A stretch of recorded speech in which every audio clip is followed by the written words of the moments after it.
Jemaat GKO yang dikasihi Tuhan, pagi ini Selasa 12 Juli 2022, saya Pendeta Edison Pasaribu, didampingi ibu dan cucu Ruth Clarissa akan menyampaikan renungan dari Lukas 10 ayat 28 dengan tema perbuatlah demikian maka engkau akan hidup, dengan pola 4M, menerima, merenungkan, melakukan, dan membagikan. Saudara-saudara, sebelum pembacaan ini, mari kita berdoa. Kita berdoa, Tuhan Yesus, pimpin dan ajari kami untuk membaca firman Tuhan dan setia melakukannya dalam hidup kami setiap hari. Amin. Saudara-saudara, pembacaan firman Tuhan dari Lukas 10 ayat 28. Kata Yesus kepadanya, "Jawabmu itu benar. Perbuatlah demikian, maka engkau akan hidup." Saudara-saudara, terimalah firman Tuhan dengan sikap hati yang lemah lembut dan taat untuk melaksanakan firman ini dalam kehidupan setiap hari. Saudara-saudara, dari pembacaan firman, pertanyaan yang perlu direnungkan lebih khusus, apakah jawaban Yesus terhadap perkataan ahli Taurat tersebut? Saudara, jawaban Yesus, jawabanmu itu benar, perbuatlah demikian, maka engkau akan hidup. Saudara-saudara yang dikasihi Tuhan, jawaban yang benar tanpa diikuti dengan perbuatan yang benar, sesuai yang dikatakan, belumlah lengkap. Hanya sebatas ucapan bibir, sekedar basa-basi, malahan mungkin mengarah kepada kebohongan dan kemunafikan, karena beda kata dari perbuatan. Jawaban ahli Taurat tentang Taurat sendiri sangat benar. Yesus pun membenarkannya. Tetapi lebih lanjut Yesus katakan, orang itu harus melakukan apa yang merupakan jawaban itu, yaitu mengasihi Tuhan dengan segenap hati, jiwa, dan akal budi, serta mengasihi sesama manusia seperti diri sendiri.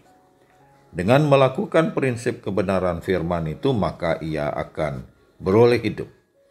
Makna kata-kata Yesus itu bahwa memahami firman dengan benar tidak cukup.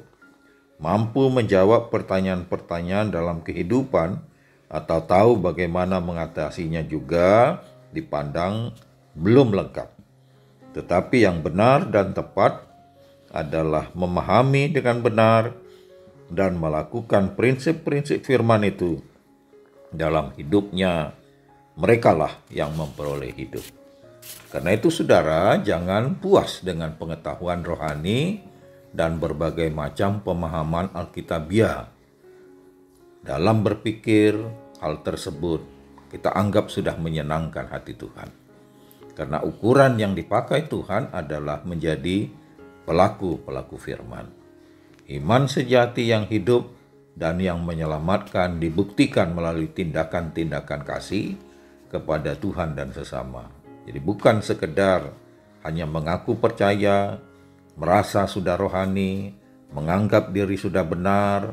Iman tanpa perbuatan sama dengan mati, kosong, tidak berdampak, sia-sia, tidak berpengaruh, tidak ada hasil. Iman yang hanya berteori tidak menuntun pada hidup. Dalam perbuatan-perbuatan kasih inilah nama Tuhan dipermuliakan dan hatinya sangat disukakan. Janganlah kita terjebak dalam permainan dan jerat agamawi yang dikendalikan oleh roh-roh yang sejatinya menentang Tuhan. Tuhan ingin praktek nyata dalam kehidupan sehari-hari, bukan sekedar tampilan yang saleh. Kata-kata yang enak didengar, khotbah yang berapi-api, atau pengetahuan yang fasih tentang Tuhan. Mari pastikan diri kita mengasihi Allah dan sesama dengan segenap hati, jiwa, kekuatan, dan akal budi yang diwujudkan dalam tindakan dan praktek yang kita ungkapkan dalam kehidupan setiap hari. Bagikanlah firman kepada rekan sekerja, keluarga, tetangga, sesama anggota jemaat, supaya kita hidup dalam mengasihi dan mempraktekkan ajaran Tuhan dengan setia. Amin, kita berdoa. Terima kasih atas firman Tuhan. Ajari supaya kami setia melakukan firman dalam hidup kami sehari-hari. Amin.